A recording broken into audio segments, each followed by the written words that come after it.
Hi my dear students. Today we are going to discuss about hydraulic jump. Hydraulic jump or standing wave. Hydraulic jump is also known as standing wave. So it is defined as the sudden turbulent passage of water from a supercritical state. Sudden turbulent passage of water from a supercritical state to subcritical. Sudden passage of water from a supercritical state to subcritical state. So in supercritical, the depth of the water is less than that of the critical depth, and subcritical, the depth of the water is greater than that of the critical depth. Next point is classified as the rapidly varied flow. Since the change in the depth of flow from rapid to triangular state, which is in an abrupt manner over a relatively short distance. So it is classified as the rapidly varied flow. And the third point, the flow in the hydraulic jump, which is accompanied by the formation of the extremely turbulent roller. So it is accompanied by the formation of extremely turbulent rollers, and there is only considerable dissipation of energy.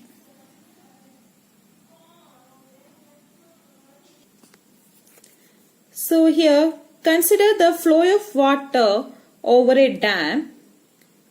The height of the water at section 1-1 is less.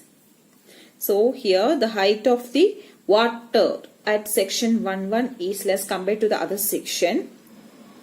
As we move towards the downstream, the height or depth of the water increases rapidly.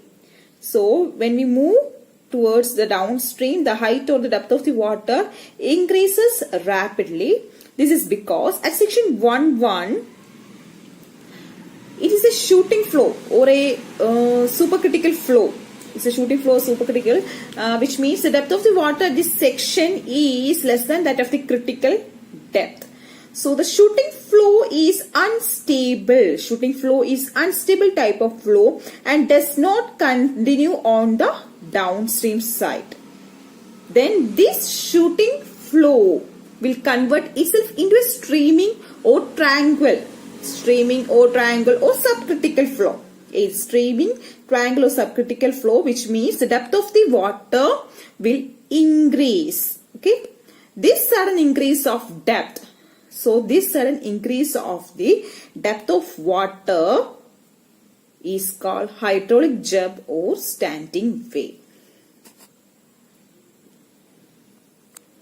So consider the flow of water through a dam, and the height of the water at the section 1-1 is small, and as we move towards the downstream, the depth of the water increases rapidly, and this is because this section consists of shooting flow or supercritical flow, which means the depth of the water at the section is less than that of the critical depth.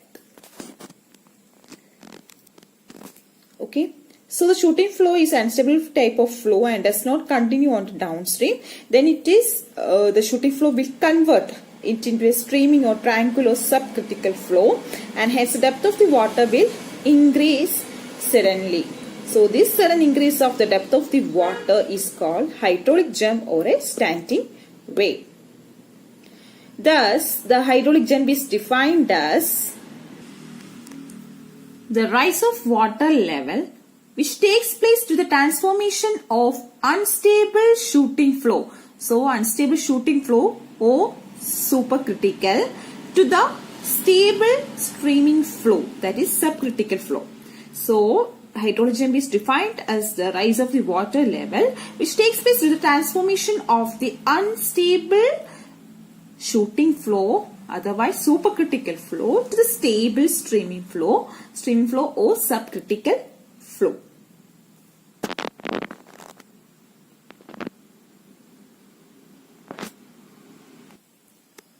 Next, length of hydraulic jump.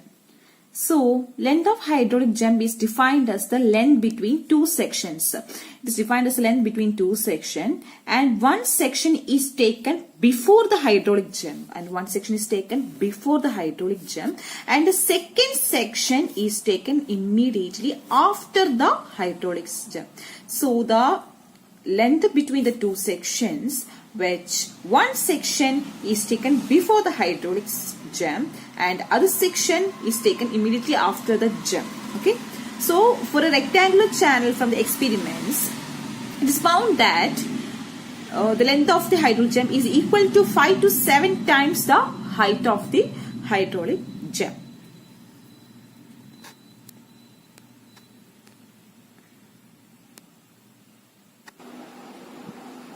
Next, we can discuss about the uses of hydraulic jump.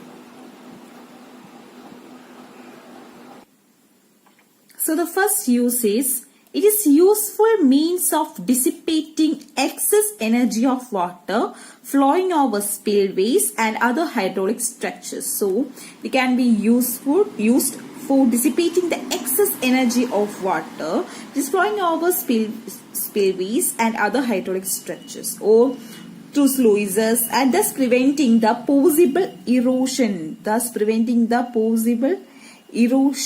on the downstream structure of these structures. Okay, so it can be used for dissipating the excess energy of water flowing over spillways and other hydraulic structures or through sluices, so thus preventing the possible erosion on the downstream side of these structures.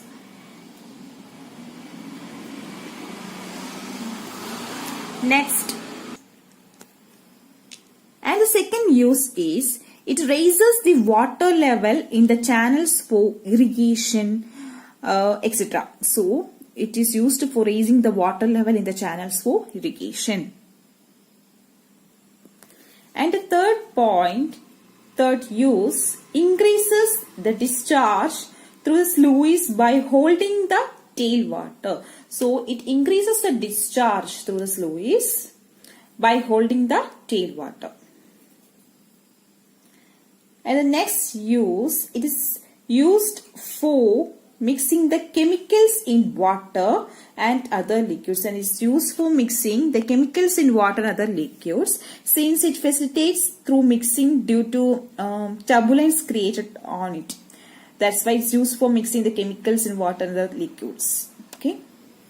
And the fifth use is, it increases the weight on apron of a hydraulic structures due to increased depth of flow. Okay. So it increases the weight on the apron of the hydraulic structures due to increased depth of the flow, and hence the uplift pressure. So hence the uplift pressure which acting on the apron is considerably counterbalanced. So by increasing the weight on the apron of the hydraulic structure due to increased depth of flow, the uplift pressure which acting on the apron is considerably counterbalanced.